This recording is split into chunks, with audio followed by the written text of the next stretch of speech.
ایک امریکی air line میں خاتون نے فلائٹ میں سوار ہوتے ہی اپنا ہاتھ میری طرف بڑھا دیا۔ میں نے کتاب بند کی اور اس کے ساتھ گرم جوشی سے ہاتھ ملایا۔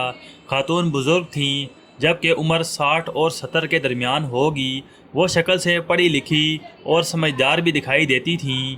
انہوں نے کتاب کی طرف اشارہ کر کے پوچھا، کیا یہ عربی کی کتاب ہے؟ میں نے مسکرا کر جواب دیا، نہیں، یہ اردو زبان کی کتاب ہے۔ وہ مسکرائیں، اپنا ہاتھ دوبارہ میری طرف بڑھایا، ملایا اور تھوڑی دیر تک بولیں، تم پاکستانی ہو؟ میں نے گرم جوشی سے جواب دیا، جی جی بالکل۔ وہ حقیقتاً خوش ہو گئیں۔ فلائٹ لمبی تھی، چنانچہ ہم دیر تک گفتگو کرتے رہے۔ جینا امریکی ہے، تاریخ کی استاد ہیں، چنانچہ وہ مسئلہ کشمیر سے بھی اچھی طرح واقف ہیں۔ وہ قائد اعظم محمد علی جناح اور مہاتما گاندھی دونوں سے بہت متاثر تھیں۔ انہوں نے مجھ سے پوچھا، کیا تم نے گاندھی کو پڑھا ہے؟ میں نے جواب دیا، جی ہاں، میں نے گاندھی کی آٹو بایوگرافی بھی پڑھی اور ان کے ساتھ سماجی گناہوں کا مطالعہ بھی کیا۔ جینا نے مجھ سے گاندھی کے ساتھ سماجی گناہوں کے بارے میں پوچھا۔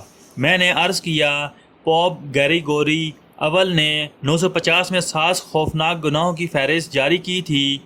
ان کا کہنا تھا، انسان کو 7 گناہ ہوس، بسیار، خوری، لالچ، کاہلی، شدید غصہ، حسد اور تکبر ہلاک کر دیتے ہیں۔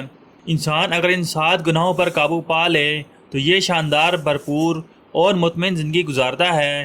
گاندھی جی نے پوپ گریگوری کے 7 گناہوں کی فہرست سے متاثر ہو کر 1925 میں 7 سماجی گناہوں کی فہرست جاری کی۔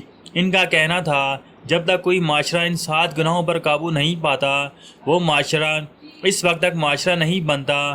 گاندھی جی کے بقول، اصولوں کے بغیر سیاست گناہ ہے اور کام کے بغیر دولت گناہ ہے، ضمیر کے بغیر خوشی گناہ ہے، کردار کے بغیر علم گناہ ہے، اخلاقیات کے بغیر تجارت گناہ ہے، انسانیت کے بغیر سائنس گناہ ہے اور قربانی کے بغیر عبادت گناہ ہے۔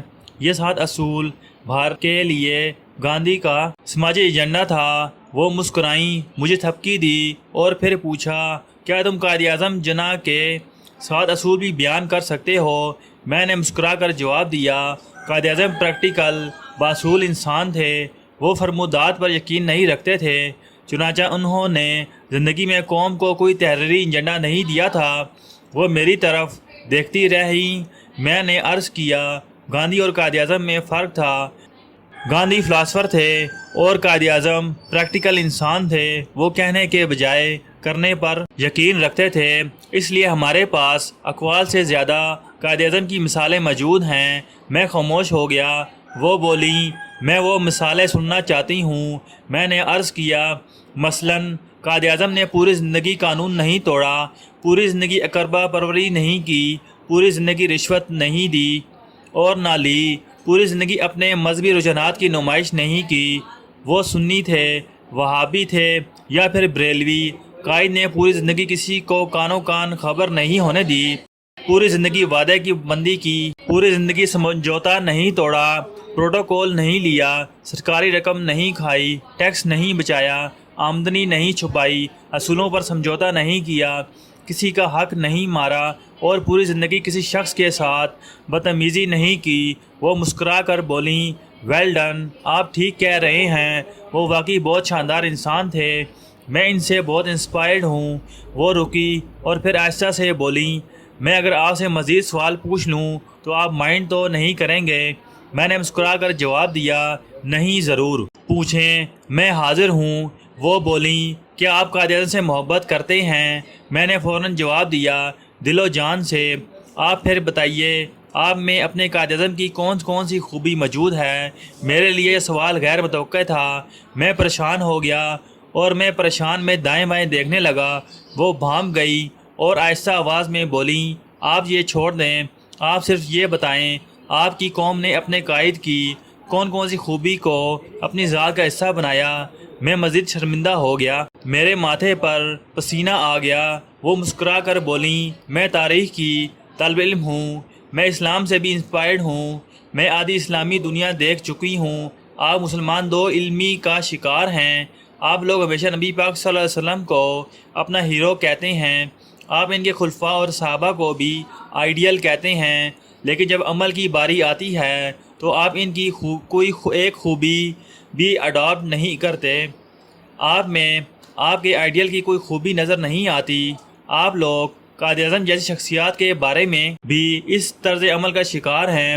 آپ نے قائد اعظم کو نوٹ پر چھاپ دیا، آپ ہر فورم پر ان کی عزت بھی کرتے ہیں اور آپ ان کے لیے لڑنے مرنے کے لیے بھی تیار ہو جاتے ہیں، لیکن جب ان جیسا بننے کی باری آتی ہے تو آپ دائیں بائیں دیکھنے لگتے ہیں۔ چنانچہ میرا مشورہ ہے، آپ اگر اسلام پھیلانا چاہتے ہیں تو آپ صلی اللہ علیہ وسلم جیسی عادتیں اپنائیں، اور آپ اگر پاکستان ترقی یافتہ دیکھنا چاہتے ہیں تو قائد اعظم کے اصولوں پر عمل شروع کر دیں۔ آپ کا ملک یورپ سے آگے نکل جائے گا۔ وہ رکیں اور نرم آواز میں بولیں، میں اپنی ہر پہلی کلاس میں طالب علموں سے ان کے آئیڈیلز کے بارے میں پوچھتی ہوں۔ یہ جب اپنے آئیڈیلز بتا دیتے ہیں تو پھر میں ان سے پوچھتی ہوں، آپ وہ خوبیاں گنوائیں جو آپ نے اپنے آئیڈیل سے متاثر ہو کر اپنی زندگی میں شامل کی۔ زیادہ تر طالب علموں کا رد عمل آپ جیسا ہوتا ہے، میں پھر ان کو بتاتی ہوں۔ میں اس وقت تک آپ کی آئیڈیلز کو آئیڈیل نہیں مانوں گی جب تک آپ کی زندگی میں ان کی کوئی جھلک نظر نہیں آتی۔ آپ اگر دل سے اپنے آئیڈیلز کو اپنا آئیڈیل سمجھتے ہیں تو پھر آپ میں ان کی عادتیں بھی موجود ہونی چاہیے، ورنہ آپ صفر ہیں۔ میں نے زندگی میں کسی منافق کو کبھی مطمئن اور اچھی زندگی گزارتے نہیں دیکھا۔